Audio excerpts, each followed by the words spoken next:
If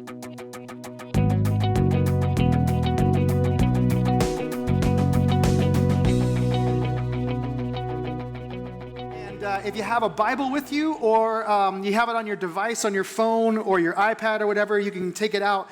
And this morning, we are going to continue our study in the Old Testament book of Leviticus.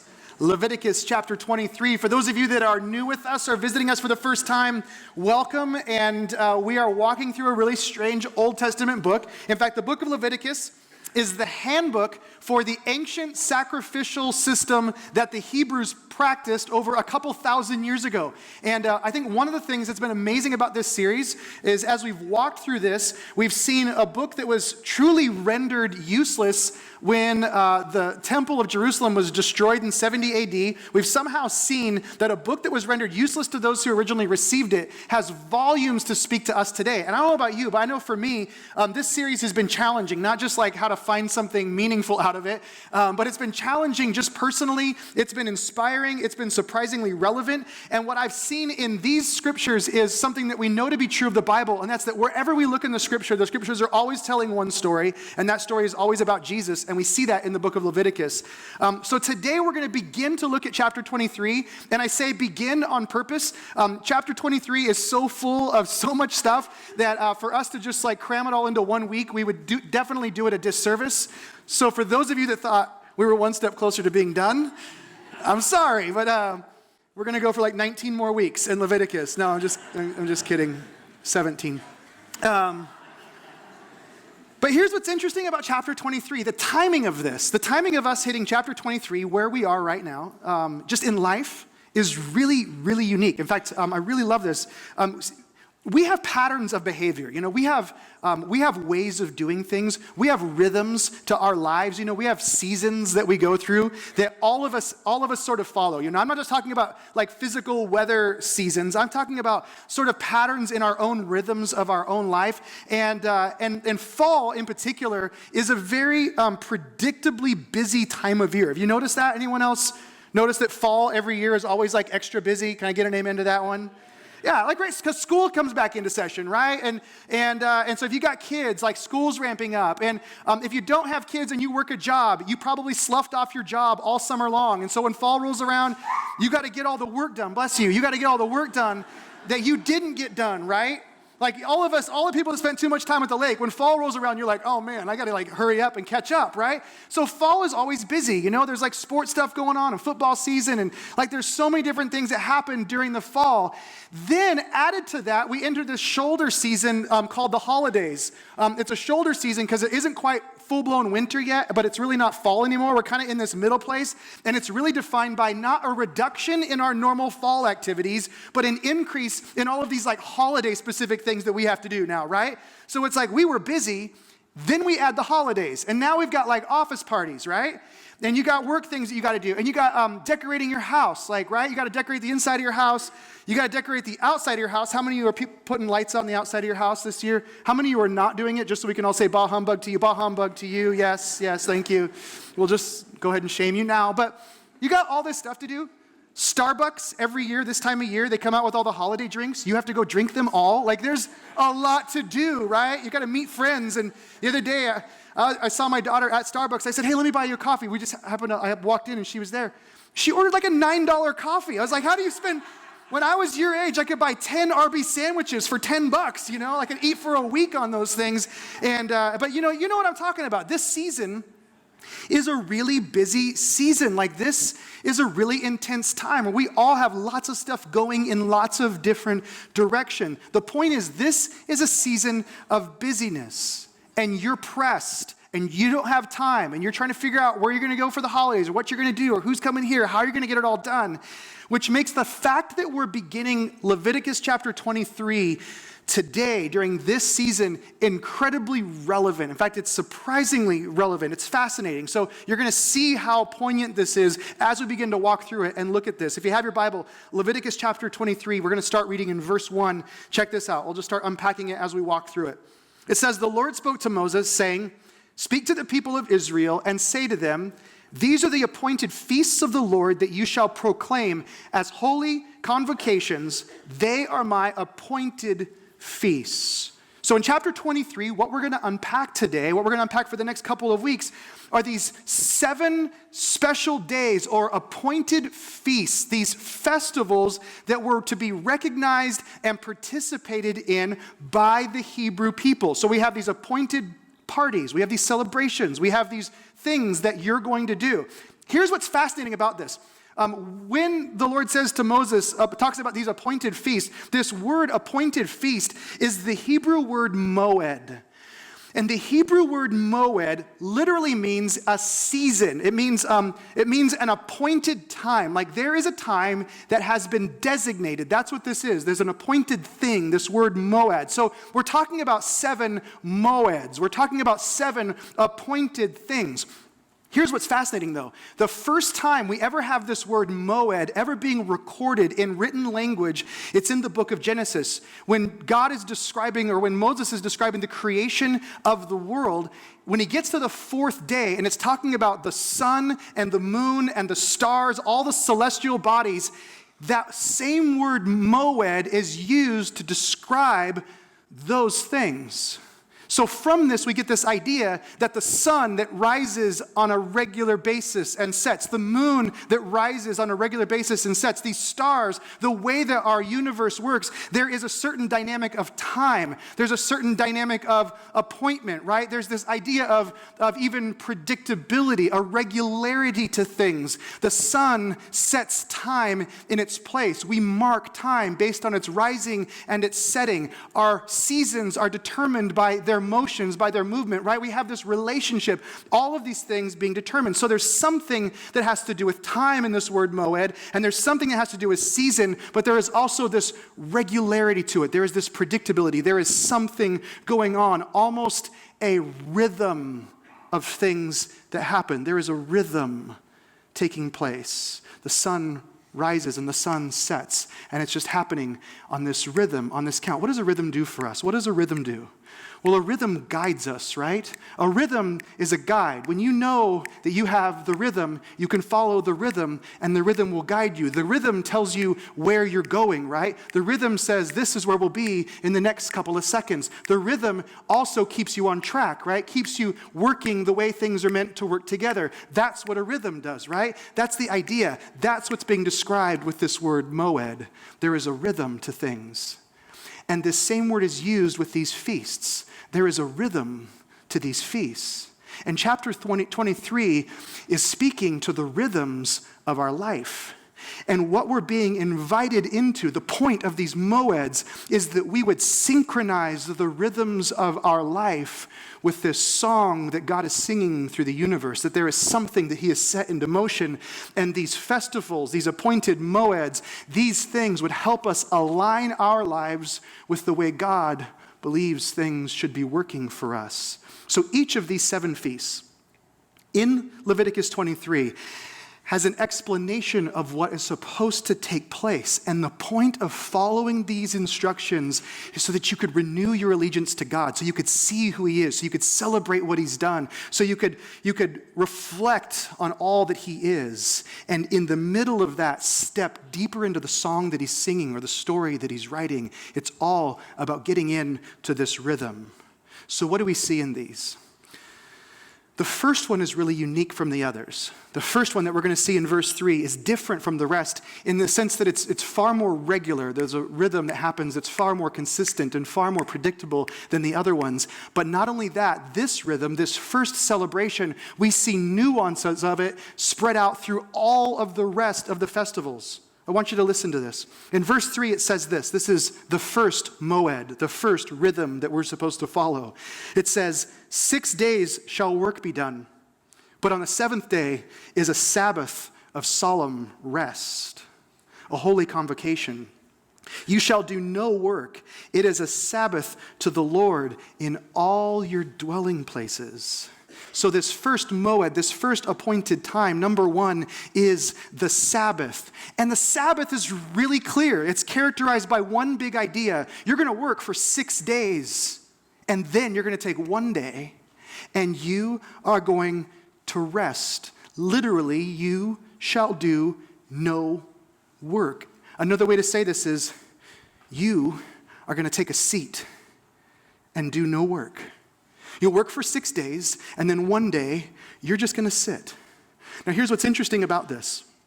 We see this whole idea of not working repeated in all of the rest of the festivals. In verse 7, in the middle of the description of the next festival, it says, on the first day you shall have a holy convocation. And then again we see this, you shall do no ordinary work. And then verse 21, another festival, another reference.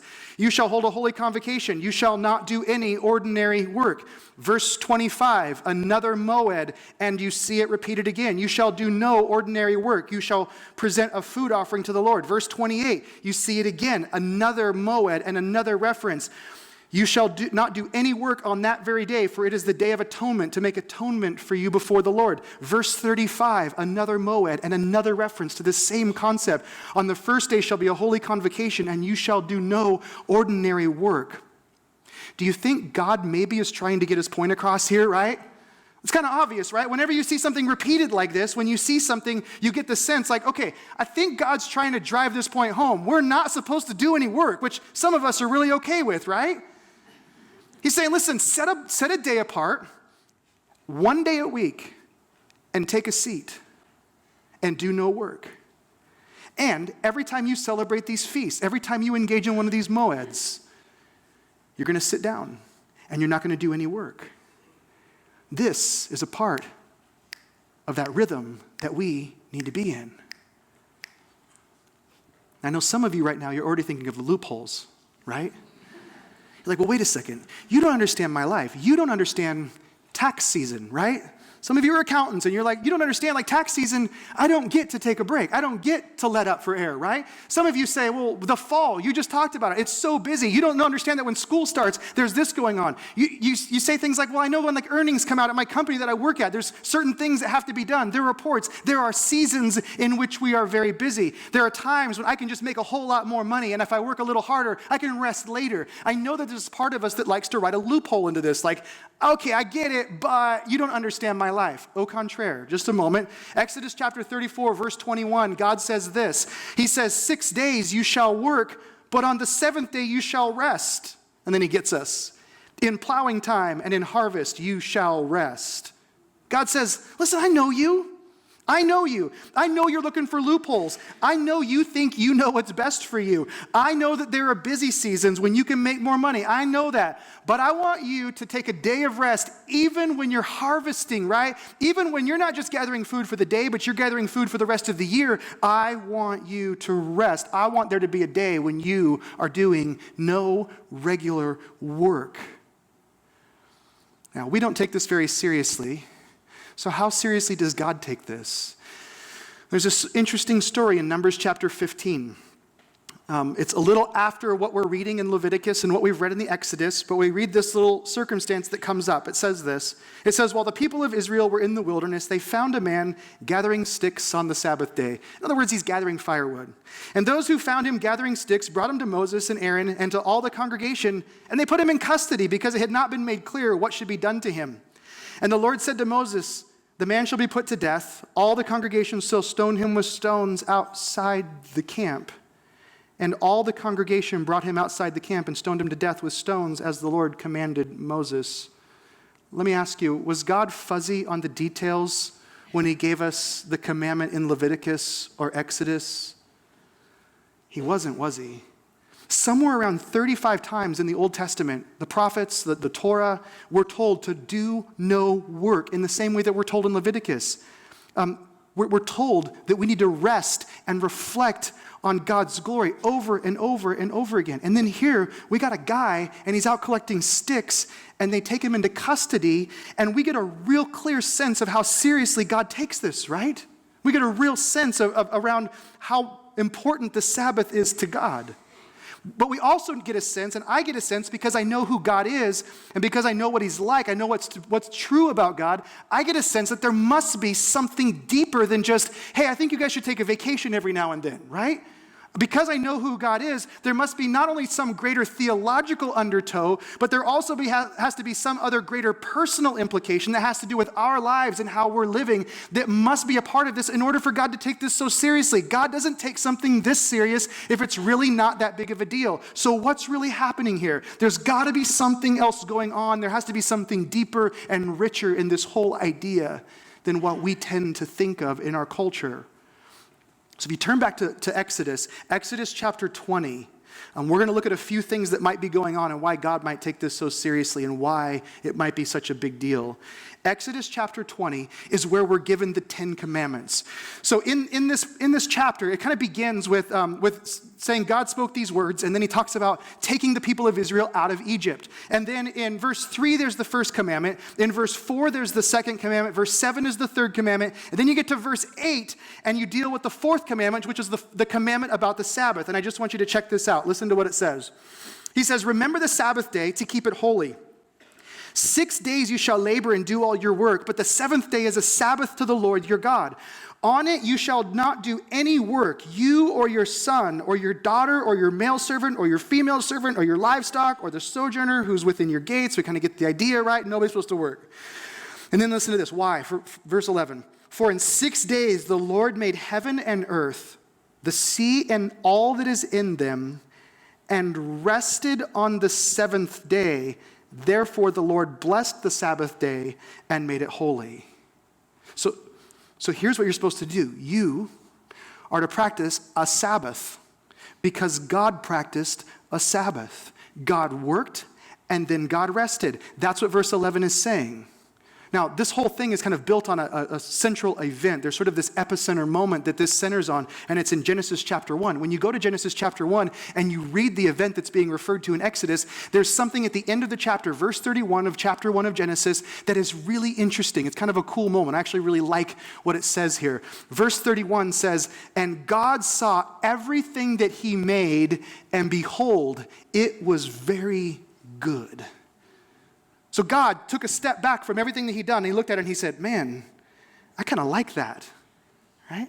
Have you ever done that? Have you ever done something and you were pleasantly surprised by the product that you produced, right? Maybe it was something artistic, maybe you worked on something, but you got done, like you worked on a project, and when you looked at it, you took a step back and you were like, I surprised myself, right?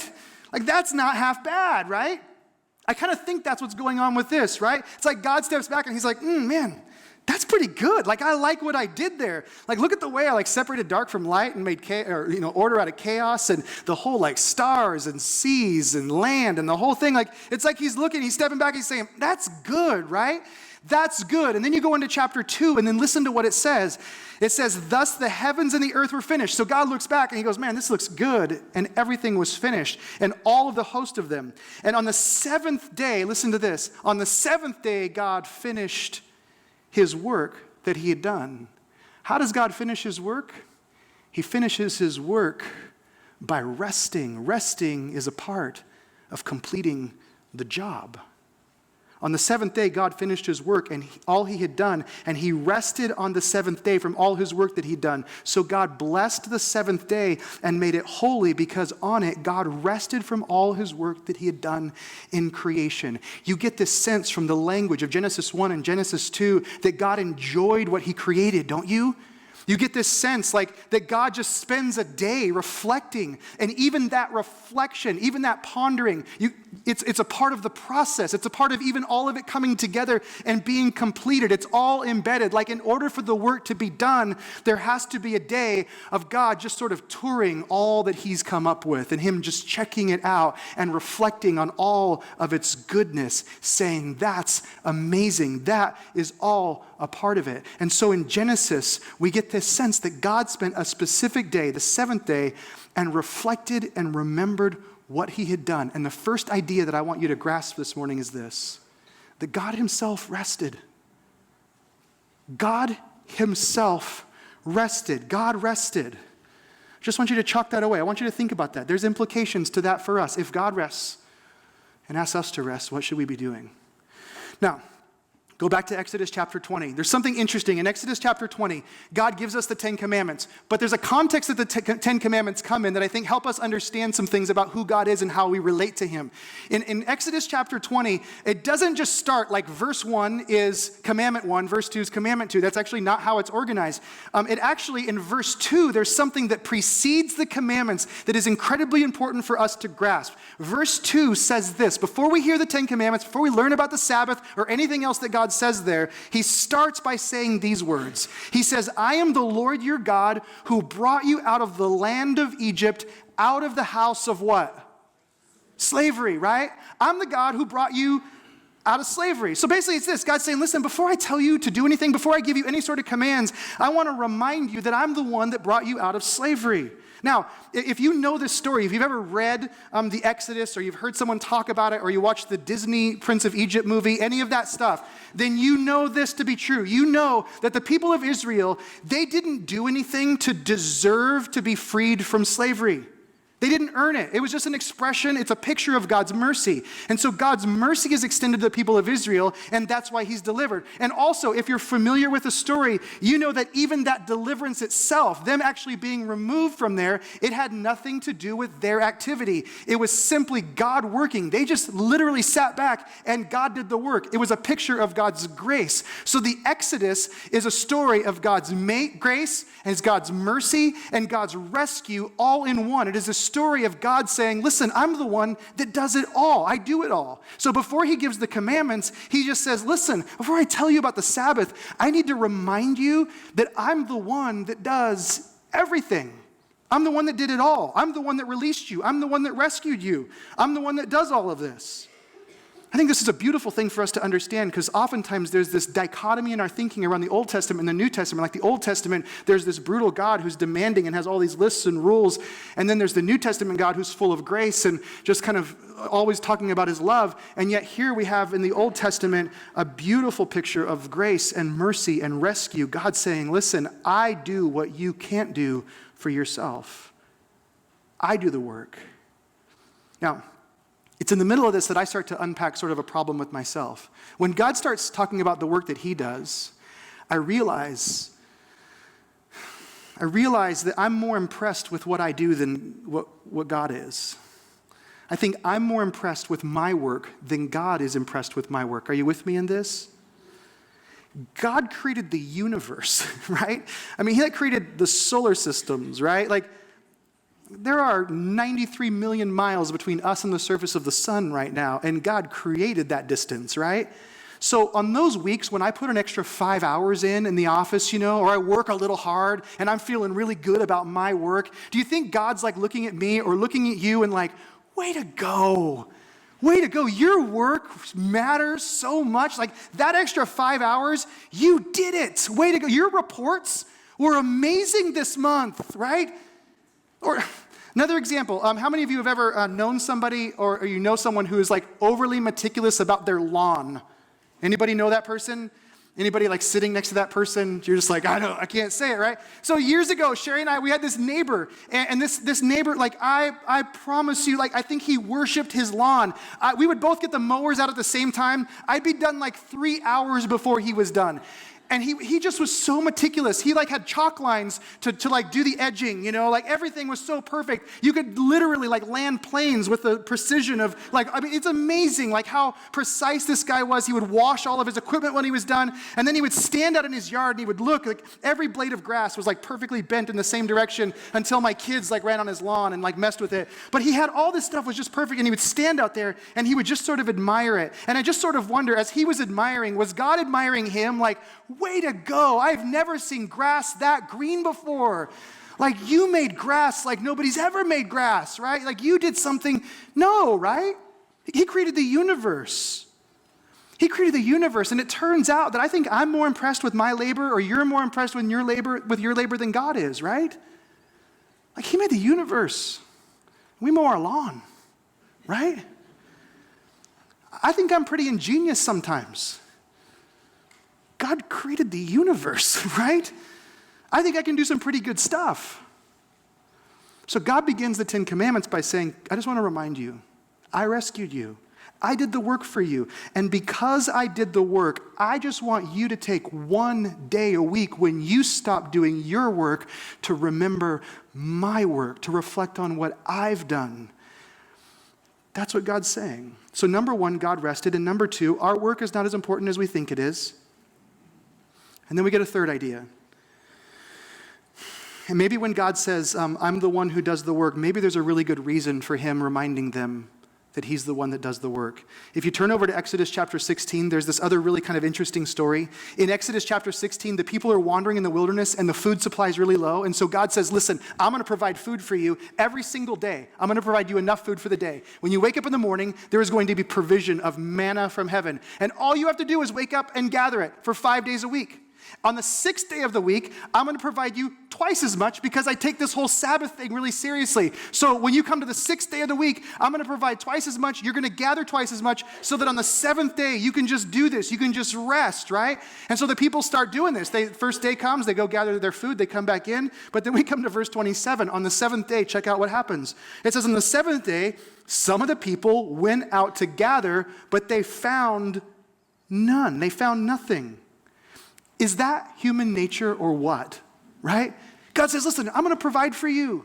I got this. Like, you just trust me. It's a free gift. And we're like, I still probably think I should check and make sure, right? So what does God say to this? He says, how long will you refuse to keep my commandments and my laws? See, the Lord has given you the Sabbath. Therefore, on the sixth day, he gives you bread for 2 days. Remain each of you in his place. Let no one go out of his place on the seventh day. He's saying, listen, I give you food on the sixth day for 2 days, and that's because I'm the provider for you, right? Who does God believe provides the food for the people? He does, right? If you were to ask God, who provides the food for the people of Israel? He'd say, well, I do. That's my job, right? And he says, if I'm going to provide the food for you and you go out and gather on the seventh day, then it shows me that you're doubting my word. You're not trusting me. If you turn over to Matthew chapter 6, Jesus continues this thought, and he's practical and he's specific. In verse 25, he says these words, therefore I tell you, do not be anxious about your life, what you will eat or what you will drink, nor about your body, what you'll put on. Is not life more than food and the body more than clothing? Look at the birds of the air. They neither sow nor reap nor gather into barns, and yet your heavenly Father feeds them. Are you not of more value than they? Quick question for you. From Jesus' perspective, who feeds the birds? God does, right? Not Mary Poppins. God does, right? Are you not much more valuable than they? Verse 30, he says, but if God so clothes the grass of the field, which today is alive and tomorrow is thrown into the oven, will he not much more clothe you, O you of little faith? So according to Jesus, who puts the clothes on your back and my back? God does, right? I don't want to freak you out, but I will for just a moment. Do you realize that with the interconnected nature of our global economy today, with the way that the world is working, with the instability that exists in our planet today, do you realize that it would take a very small thing to bring economic ruin to all of humanity? Do you know that like something could happen and all of your savings, all of your money, all of your retirement, all of it could evaporate in a moment's notice? Do you realize that? Let's pray together. No, just kidding, totally kidding. You guys are like, I kind of realized it. Some of you are like, I think about it all the time. Some of you are like, no, I didn't realize. Should I realize this, right? No, but the point is this. I don't want to freak you out too much, but the reality is something could happen, and our whole monetary system could be eroded, right? Or let's say some disease sweeps across our nation. There's some super virus and there's some sort of epidemic, and it's just unstoppable, and the conditions of our culture radically change. Or what happens if there's some sort of natural disaster and suddenly the food chain is interrupted, and now the grocery stores that line our streets have nothing to offer us? What would we do in these circumstances, right? What would we do? And I know some of you hippies from the 70s, I know some of you are like, well, I got chickens and tomato plants, and which, by the way, so do hipsters these days too. They got chickens and tomato plants. And I'll just say, if there's a crisis, I'm coming to your house and I'm going to eat your chickens and take your tomatoes, but that's a whole other issue, right? The point is this: your chickens and tomatoes aren't going to last long, and you're going to discover that you are not in control, right? You're not in control. And there's something that happens. There's a reason the tension was so thick in the room just a moment ago. The reason is this, that you and I hold our importance in our provision at a very high level. We think that we have way more control than we do. And when somebody questions that, it sort of erodes our understanding of what's true around us, right? It sort of messes with us at a fundamental level. Some of us were just thinking of subscribing to Prepper magazine or something like that, right? Because it's like, dude, we got to do something. You're right. This is a scary thing, right? But what's going on in that? What's going on is this. Why do we feel this way? Why do we not like this? We don't like it because it means that ultimately God is the one in control of outcomes, not us. And we get uncomfortable when we aren't in control. Listen, this is how I think. This is how you think. It's how we all think. We all think that we are somehow in control. And if you just give me a fair shot, I can make it happen for myself. In fact, John Mayer, just a great musician, there's a live album where he says twice on this one live album, he says, I've made a lot of great things happen for myself.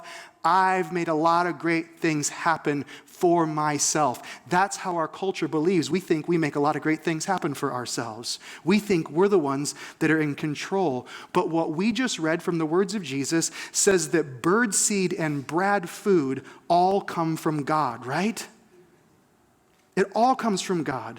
That even the clothes on my back and your back all come from Him. It all rests on Him. And my problem with resting on Him, if I'm completely honest, is that deep down, I function in a way that says I have more responsibility in my provision than God does. At best, this is a 50-50 thing, and even then, I'm doing some hard negotiating with Him. That's the way I function. I insist I have control. So God rested, and our work isn't as critical or as important as we think. Why? Because of number 3, because God controls the outcomes. That's why. So here's a final thought. Luke chapter 10. Jesus and his disciples, they're traveling, and in verse 38, there's this interesting incident. It says that as they went on their way, Jesus entered a village, and a woman named Martha welcomed him into her house. And she had a sister called Mary who sat at the Lord's feet and listened to his teaching. But Martha was distracted with much serving, and she went up to him and said, Lord, do you not care that my sister has left me to serve alone? Tell her to help me. But the Lord answered her, Martha, Martha, which every time I read this, I think, Marcia, Marcia, and it's Brady Bunch, so I got to get past that. But the Lord said to her, some of you young people, there was a show called The Brady Bunch, and there's an entire generation of people that grew up watching The Brady Bunch. Martha, Martha, you are anxious and troubled about many things, but one thing is necessary. Mary has chosen the good portion which will not be taken away from her. Now, quick observation about this. Jesus does not condemn Martha for her work. That's not what he does. He doesn't say that working and doing stuff and being busy is bad, but he says, I like the way that Mary is sitting at my feet and she's chosen a better thing. And if I'm honest, there's something about this that bothers me, right? Because I'm with Martha. I think Mary deserves to be chastised, right? Because if you're at my house and there's like one person in the kitchen doing dishes and everyone else is sitting around watching football, that kind of makes me mad, as long as it's not me that's in the kitchen, right? I'm going to be like, hey, somebody else get in there and help, right? I do this all the time, right? Don't just let your sister do that. You get in there and help, right? I chastise. But it says that Jesus looks at Martha and says, Martha, you're distracted. And Mary, she's got it. There's a rhythm to what Mary's doing. And she's like, she's got it, right? She's in it. Let me ask you a question. Is God interested in people who will just hang out with him? He is, isn't he? Psalm 46 says something interesting about this. It says, be still and know that I am God. I will be exalted among the nations. I will be exalted in all the earth. God says, listen, do you want to know me?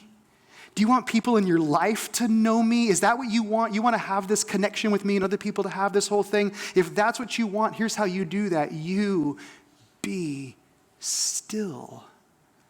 Be still. And if you do that, then you will know me. You will know that I'm God. Like when you sit still, you'll realize that I'm God and you are not. And when you do that, people around you will begin to see me, not just here, but everywhere. is God desiring people who are sitting comfortably in his presence, people who can be quiet and still and rest in the work that he's already done. That's the whole point of this thing.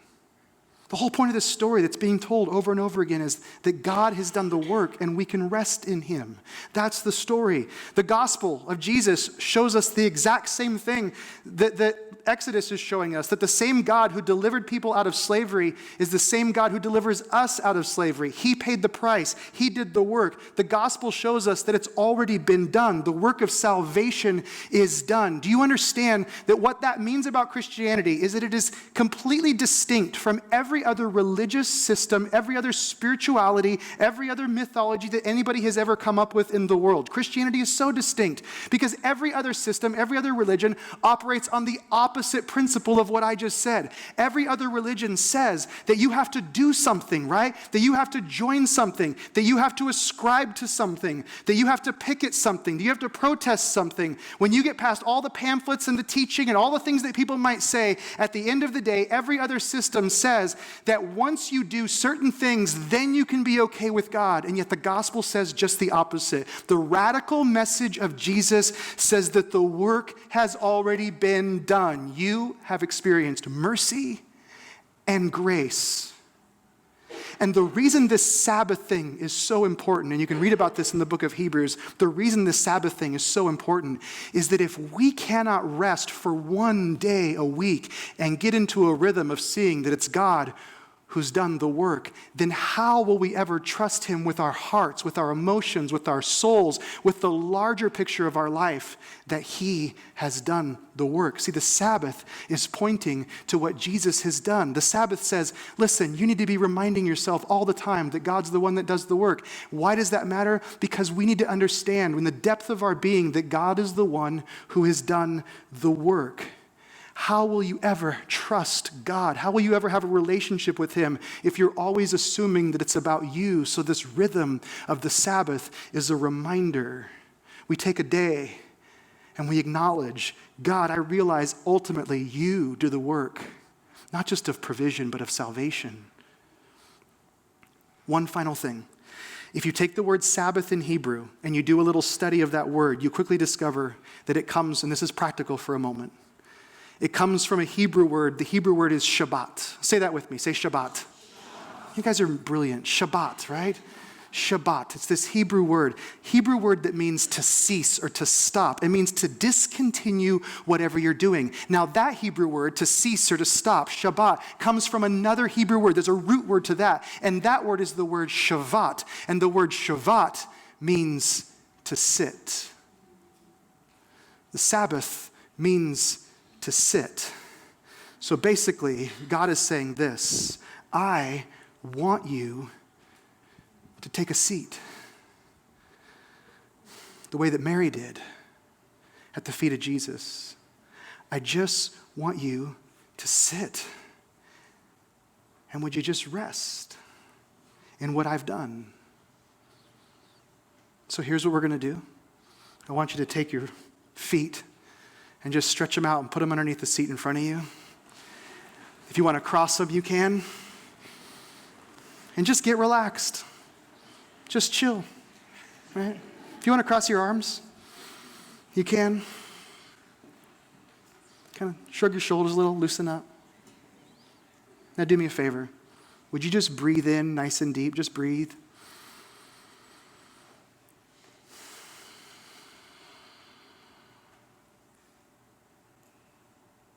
That's all he's asking us to do. Would you just sit and know that I'm God? Would you sit and be reminded? Would you get in a rhythm of this? Because the more you do this, the more that you and I learn to just sit and remember who he is, the more we understand how loved we are, which means we're that much more confident. It means we approach our work and our relationships so differently. The more we do this, the less our finances stress us out, the less our kids' education works us over, the less the conflicts that are happening around us tweak us, the more we sit, and God knows this, the more that we get in this rhythm of rest, the healthier we are because we know him better. So, would you sit with me? And may you be men and women who learn how to rest. And whether it's the 7th, 6th, 5th, 4th, or 3rd day, would you carve out time to just sit and remember that he's God? Will you trust him? And will you know what it's like to know the God who's done the work? Amen? Now you can stand up and get out of here. See you guys later. See you next Sunday.